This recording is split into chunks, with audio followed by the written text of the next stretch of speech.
Okay so hello everyone, this is Akshay here और स्वागत है आपका आज के नए पीओडीडी के स्ट्रीक में। तो आज के क्वेश्चन का नाम है यार count possibly ways of construct buildings. तो कुछ इंसाइट्स पहले शेयर करते हैं। हो सकता है आपको ये क्वेश्चन समझ में ना आया हो कि क्वेश्चन बोलना क्या चाह रहा है, क्योंकि मैंने जब पढ़ा तो हो सकता है कि आपको भी प्रॉब्लम फेस हुई हो, बट एक बार अगर आपने क्वेश्चन समझ लिया, इसकी इंग्लिश समझ ली होती तो ये काम हो जाता आसान।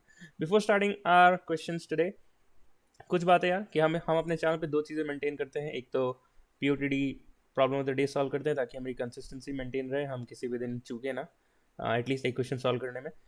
तो आप इस प्लेस को फॉलो कर सकते हो। और दूसरा, हम यहाँ leet code solutions interview preparations के लिए क्वेश्चन सॉल्व करते हैं। एल्गोरिदम एंड सॉल्यूशन एक्सप्लेन किया जाता है यहाँ पे। तो हमेशा ही इंटरव्यू प्रिपेयर रहना चाहिए, पता नहीं कब कैसा टाइम आ जाए और आपको शिफ्ट करने की जरूरत पड़ जाए। ठीक है, अब क्वेश्चन को शुरू करते हैं। क्वेश्चन को समझते हैं एक बार यार, ये क्या बोलना चाह रहा है।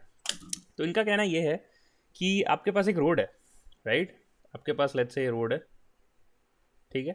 और दोनों इस रोड के दोनों साइड आपके पास एन प्लॉट्स है। तो अगर एन इक्वल्स टू 3 है लेट्स से, तो मैं 3 प्लॉट है यहाँ पे, राइट। प्लॉट क्या होता है? लैंड होता है, ज़मीन, जिस ज़मीन पे आप घर बना सकते हैं, ठीक है। Plots arrange in the straight line, ठीक है, ये छोड़ देते हैं। और क्या लिखा हुआ है? Star represents a plot and this represents a road, ठीक है। Specification buildings of the opposite side, okay. तो हमें करना ये है यार, हमें बताना है कि आप कितने बिल्डिंग फॉर्मेशन बना सकते हो। शर्त इतनी है कि वो एडजेसेंट नहीं होने चाहिए, right. The buildings are adjacent, ensuring that no two buildings are adjacent to each other, right. So we have to determine the total number of ways to construct the buildings in these plots, ensuring no two buildings are adjacent to each other, ठीक है। Specifically buildings on opposite sides can not be adjacent, मतलब ये कहना चाहते हैं कि अगर आपने बी और बी यहाँ बिल्डिंग बनाया तो ये एडजेसेंट कंसिडर नहीं किया जाएगा, राइट, क्योंकि बीच में एक रोड जा रही है। तो एडजेसेंट तभी कंसिडर किया जाएगा जब आप ऐसा ऐसा कोई फॉर्मेशन करते हो, बी और बी एक साथ बैठा है, ठीक है। तो हम पहले एक चीज एक तरफ की बात करते हैं यार, हम पहले यहाँ की कॉम्बिनेशन निकालने की कोशिश करते हैं। अगर 3 कॉम्बिनेशन है, राइट, तो अगर आप बिल्डिंग बना सकते हो और बिल्डिंग नहीं बना सकते हो, तो अगर बिल्डिंग बना रहे तो लेट्स से बी से डोनेट करते हैं और एस मतलब एम्प्टी स्पेस से डोनेट करते हैं। अगर 3 है और आपके पास 2 चॉइसेस है, 3 जगह 2 चॉइसेस, तो टोटल कितने कॉम्बिनेशन हो गया? 2 पावर 3 दैट इज 8। सारे कॉम्बिनेशन लिख ले, छोटे छोटे कॉम्बिनेशन है, ताकि हम ऑब्जर्व कर पाए क्या होगा आगे। तो बी बी बी, उसके बाद और बाकी सारे क्या होंगे?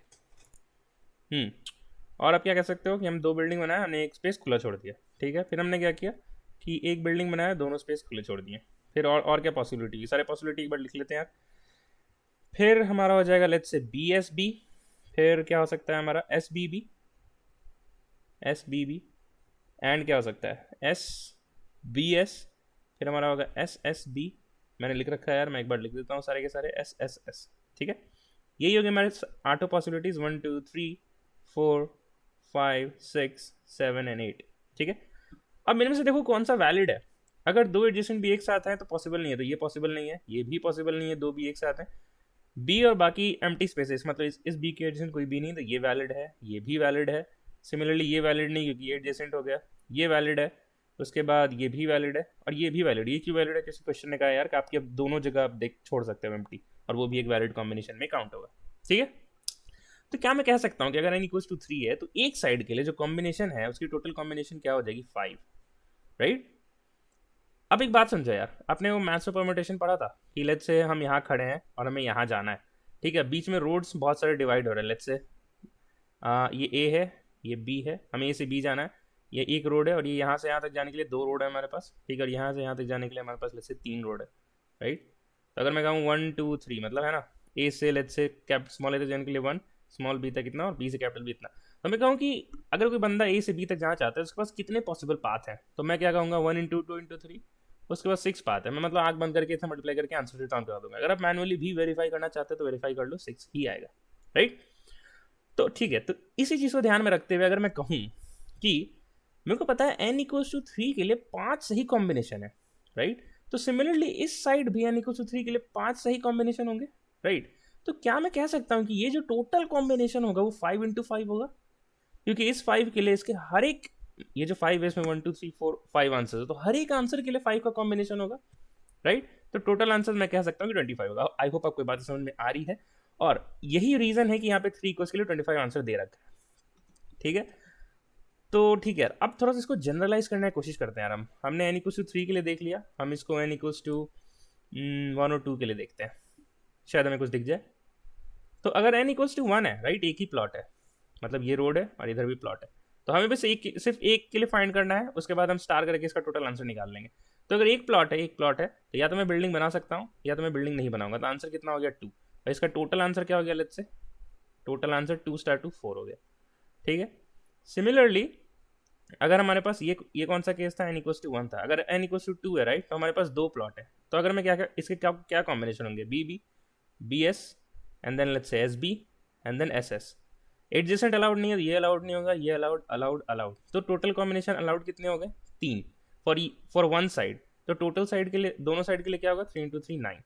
सिमिलरली n इक्वल्स टू 3 के लिए हमने सॉल्व किया तो हमने देखा था कि 5 होता, टोटल आंसर था 25 राइट। तो ये तो बस स्क्वायर करके हमें रिटर्न कर देना आंसर। आई होप आपको ये स्क्रीन दिख रही है, करेक्ट दिख रही है।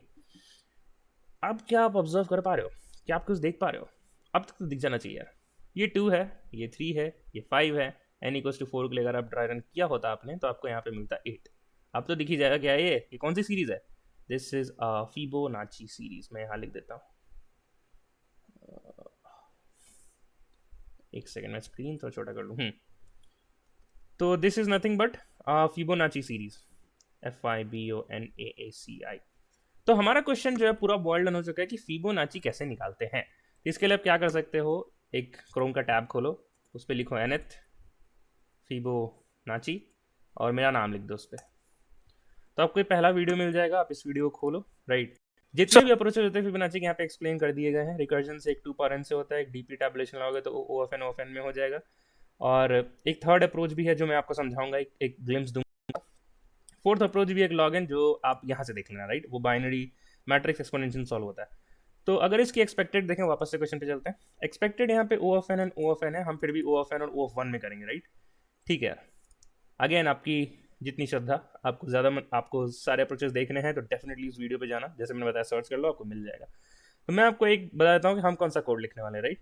हम लिखेंगे O of n time complexity, और स्पेस कॉम्प्लेक्सिटी वाला हम लोग O ऑफ 1 लिखेंगे राइट। तो देखो यार, हमारे पास A है, B है, C है। अब देखो जो फिबोनाची होता है वो क्या होता है, ये जो 8 है हम इसके प्रीवियस 2 टर्म से निकाल सकते हैं। सिर्फ पीछे के 2 स्टेट की जरूरत है हमें, फिर हम आंसर निकाल लेंगे। सिमिलरली 3 के लिए पीछे के 2 स्टेट बता दो, मैं आंसर निकाल लूंगा, और 5 के लिए भी सिमिलरली वैसा ही। तो मैं A को क्या बोलूंगा कि तुम हो जाओ 2, तुम हो जाओ 3। पहला आंसर हमारा n इक्वल्स टू 1 के लिए 2 आंसर था, फिर 3 स्क्वायर करके वो तो बाद में रिटर्न कर देंगे, that is not a problem right. और C क्या हो जाएगा, A plus B that is 5। अब मैं क्या करूंगा, इसको शिफ्ट करूंगा एक एक। 3 A की जगह पहुंच जाएगा एंड C जो है वो B की जगह पहुंच जाएगा 5, और फिर C क्या होगा, A plus B that is 8। Again इसको अगर शिफ्ट किया तो 8 यहाँ आ जाएगा, 5 यहाँ, और ये 13। अब देख रहे हो, तो यहाँ पे हम एक्चुअली कर क्या रहे यार, हम क्या बोल रहे हैं, अगर सीक्वेंस में बात करें, हम बोल रहे हैं C is equal to A plus B, and then we are seeing that our new A is our previous B and our new B is our previous C। और यही चीज़ चलते रहेगी फॉर लूप में जब तक हमारा nth फिबोनाची निकल के ना आ जाए। ठीक है, अब मैं हाईली इंकरेज करूंगा, अब यहाँ वीडियो को पॉज करो, खुद से कोड को करो और वापस इस वीडियो पे आओ और आपको मिल जाएगा सब कुछ। ठीक है यार, तो मैंने दोनों कोड लिख रखा है, मैं एक एक करके आपको दोनों कोड दिखा देता हूँ। मैं समझाऊंगा नहीं यार क्योंकि ये बहुत ही सेल्फ एक्सप्लेनेटरी है। O ऑफ n का लॉजिक ये वाला है राइट। तो इसको कमेंट करते हैं, वैसे ये भी सबमिट हो जाएगा, सबमिट करके देख लेना। जो मैं दिखाना चाहता हूँ वो ये है O ऑफ n और O ऑफ 1 वाला। ठीक है, ओके। तो हमारे पास एक लॉन्ग मॉड रहेगा, ठीक है, हमने ABC बनाया करेक्ट। तो हमें जो पहला आंसर है हमारा 2 है राइट। तो उसको बनाने के लिए हमें 2 पीछे 1 चाहिए होंगे, तो हमने A को 1 और B को 1 बना दिया। ठीक है, अब n फिबोनाची निकालना है, तो हमने i equals to less than n तक गया, हर बार C को उतनी बार प्लस करेंगे with the existing A plus B, और फिर हमारा करंट A प्रीवियस B बन जाएगा और करंट B हमारा प्रीवियस C बन जाएगा। लास्ट में हमने क्या करना है, हमें स्क्वायर करके आंसर रिटर्न करना है, C star 3% mod, and that is it. What would be the time and space complexity? Time would be O of n and space would be O of 1. तो ग्रेट यार, ये question हो गया। I hope आपको बातें समझ में आई हैं और अपने क्वेश्चन सोल्यूशन इंट्यूशन सब कुछ समझा है यहाँ पे। अगर ऐसा है तो ठीक है यार, बहुत अच्छी बात है, लगे रहो, पढ़ते रहो, और इस चैनल को सब्सक्राइब भी कर दो। और कल मिलते हैं प्योरिटी की स्ट्रीक के नेक्स्ट डे में, तब तक के लिए keep learning, keep going, bye bye and take care.